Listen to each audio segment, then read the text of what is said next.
हरे भरे खेतों के बीच बसा था नंदगांव। रंगोली से सजी मिट्टी की झोपड़ियां एक दूसरे से सटी हुई थीं। हवा में चमेली और ताजी मिट्टी की खुशबू गांव की रौनक में चार चांद लगा देती थी।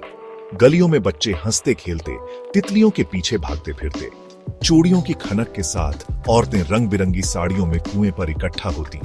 उनकी बातें भी उनकी साड़ियों की तरह रंगी। जैसे ही शाम ढलती, नंदगांव पर एक सन्नाटा छा जाता।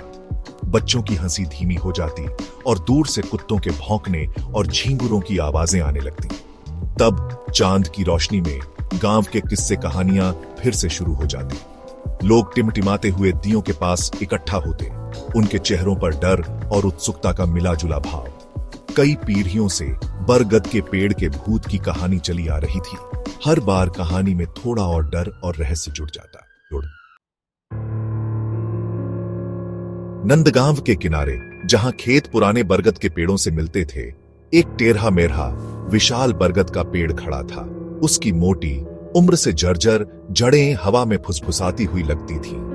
गांव वालों का मानना था कि इसमें एक धोखा खाई हुई औरत की आत्मा का वास है, जिसकी दर्द भरी चीखें रात के सन्नाटे में गूंजती हैं। कहा जाता है कि राधा नाम की एक खूबसूरत गांव की लड़की ने अपने प्रेमी द्वारा धोखा दिए जाने के बाद इस पेड़ से फांसी लगा ली थी।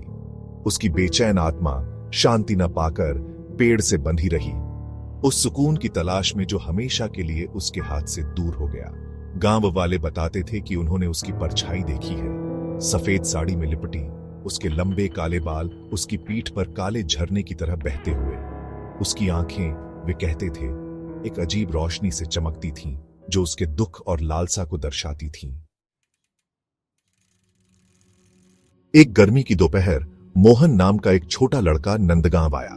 वो एक शांत, समझदार बच्चा था, जिसकी आंखों में एक साधु जैसी बुद्धि दिखाई देती थी।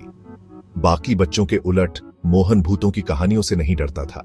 सच तो यह है कि वो बरगद के पेड़ की तरफ अजीब तरह से खींचा चला जाता था। उसकी उदासी उसे अपनी ओर बुला रही थी। एक अंधेरी रात, मोहन अपने चाचा के घर से चुपके से निकल गया और गांव के किनारे की ओर चल पड़ा। जैसे ही वो बरगद के पेड़ के पास पहुंचा, उसे ठंड लगने लगी, गर्मी के बावजूद। और फिर उसने उसे देखा, एक चमकती हुई आकृति चांदनी में नहाई हुई। मोहन नहीं डरा। वो पेड़ के नीचे बैठ गया और उस परछाई से बातें करने लगा। उसने उससे उसके अतीत या उसके दुख का कारण नहीं पूछा। इसके बजाय उसने गांव के बारे में बताया, बच्चों की हंसी के बारे में, बांसुरी वाले की धुन के बारे में, गेंदे के हार के चटकीले रंगों के बारे में जो हर दरवाजे पर सजे होते थे। जैसे ही मोहन बोलता रहा, एक अजीब सी घटना होने लगी।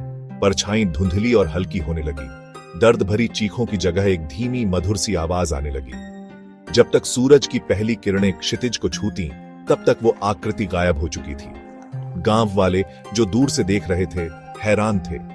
भूत कभी दिन के उजाले में नहीं दिखाई देता था और न ही कभी बरगद के पेड़ की छाया से बाहर निकलता था। जब उन्होंने मोहन से पूछा तो वो बस मुस्कुराया और बोला, कभी कभी एक बेचैन आत्मा को बस दुनिया में अभी भी मौजूद खूबसूरती की याद दिलाने की जरूरत होती है। उस दिन के बाद बरगद के पेड़ का भूत फिर कभी नहीं दिखाई दिया।